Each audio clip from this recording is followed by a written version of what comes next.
Près de Muttersols, à la Maison de la Nature, je vais vous faire découvrir un chantier un petit peu particulier. Ici, depuis plusieurs jours, des dizaines de bénévoles s'affairent pour la construction d'un sentier sensoriel à découvrir dans les tout prochains mois. Bonjour Marcel. Bonjour. Vous êtes suisse et vous êtes l'architecte de ce sentier sensoriel. C'est quoi un sentier sensoriel ? Nous, en fait, on veut faire des stations pour la promenade avec des structures en sol et on a choisi le thème des animaux menacés de la région. Alors, c'est ici le brochet, le courlis et la chouette qu'on a choisi de faire des structures dans la forme de ces animaux. Ça veut dire que ce qu'on voit derrière, vous allez symboliser un animal, c'est ça ? Oui. Oui, et des animaux d'ici, qui vivaient d'ici, mais qui sont menacés, qui sont en danger de disparaître. C'est ça l'idée, c'est que vous voulez éduquer les gens, leur faire prendre conscience que même ici dans le Ride, il y a des espèces qui sont en train de disparaître. Je l'ai dit tout à l'heure, 1,5 km de sentier, là dans les grandes prairies du Ride. Il va y avoir différentes étapes. On va pouvoir marcher pieds nus, c'est ça, sur du gravier, même sur du charbon pas allumé. Oh, ça je sais pas, peut-être il le faut. Là, je suis pas en coup, mais ouais, ça serait bien, ouais. C'est un chantier international, hein. Vous êtes suisse, il y a des Autrichiens, des Allemands, des Belges. Comment vous avez réuni tous ces gens-là ici à Muttersols ? C'est aussi l'organisateur de la Maison de la Nature qui a demandé les gens de venir et nous, on lui a expliqué nos expériences, qu'on aime bien travailler avec des volontaires de toute l'Europe et en fait, l'intérêt est toujours grand de participer à des structures vivantes. Parce qu'il y a une émulation, c'est ça, on partage son expérience, son amour de la nature. Oui, et aussi il y a beaucoup qui aiment bien l'apprendre pour le faire eux-mêmes dans leur pays ou dans leur environnement ou à l'école où ils sont. Céline et Estelle, bénévoles ici sur ce chantier du sentier sensoriel à Muttersols.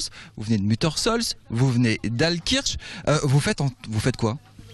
Alors là, on est en train de monter un des piliers du courlis qui va donc faire partie du sentier sensoriel. C'est important pour vous de participer à ce sentier, à essayer de sensibiliser, de préserver la nature, de la rendre plus jolie, puis de faire un petit parcours éducatif ? Ah, énormément important. C'est pas trop dur ? Non, c'est un petit peu physique, mais c'est très sympathique. Et puis il y a Robert qui est là pour donner les instructions, c'est ça ? Bon anniversaire aujourd'hui, hein. Bon anniversaire ! Oui, j'ai 40 ans aujourd'hui. Non, mais moi, ce qui m'a intéressé, c'est pouvoir travailler avec ces personnes qui viennent d'Allemagne et qui ont l'habitude de faire ça, en fait, qui sont architectes, spécialisés dans les architectures en saule. Et du coup, c'est intéressant de pouvoir travailler avec des professionnels et de découvrir des vraies techniques. Je vous présente Robert, c'est lui qui s'occupe de l'éducation à la Maison de la Nature, hein, c'est ça ? Entre autres, oui, on est plusieurs, hein, oui. Alors on l'a dit, ce sentier, il est éducatif. C'est un sentier sensoriel d'abord, parce que avec les plantes des pieds, avec les oreilles et les yeux, on a plein de choses à On est dans la nature, on est dans la campagne. On est dans la campagne, dans la nature. Et effectivement, on est toujours un petit peu dans l'éducation, de donner la bonne sens. La nature, elle est magnifique. Et pour la sauvegarde et comméder la faune et la flore, il y a juste quelques petites règles à respecter. C'est comme dans la circulation, comme partout, quoi. Alors venez, on va découvrir un petit peu ce chantier et ce sentier qui est encore en construction. Vous avez déjà vu quelques images tout à l'heure. On est où là ? On passe sous une ancienne voie de chemin de fer, c'est ça ? Oui, c'est ça. C'est les rietpendelen. On l'appelle des rietpendelen. Oui. Ça, c'est l'ancienne voie de chemin de fer qui allait de Sondouze jusqu'à Célestat.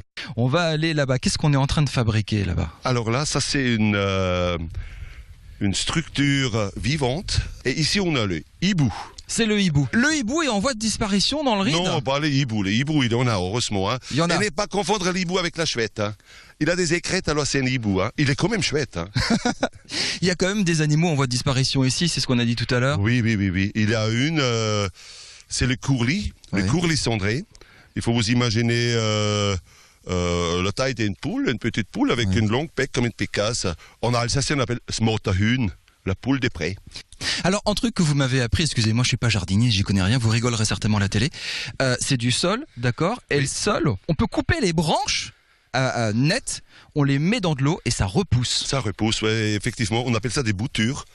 Il y a quelques autres plantes qui sont faites pour ça aussi. Mais le saule, effectivement, c'est chez nos ancêtres les Celtes, oui. C'était déjà la signification, la force de la vie.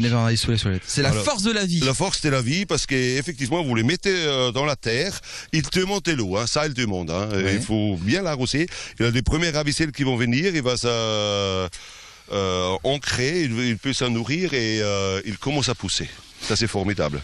J'adore votre chapeau, Robert. Ouais, moi aussi. Merci beaucoup de nous avoir fait visiter ce chantier sensoriel qui ouvrira dans les prochains mois ici à la Maison de la Nature de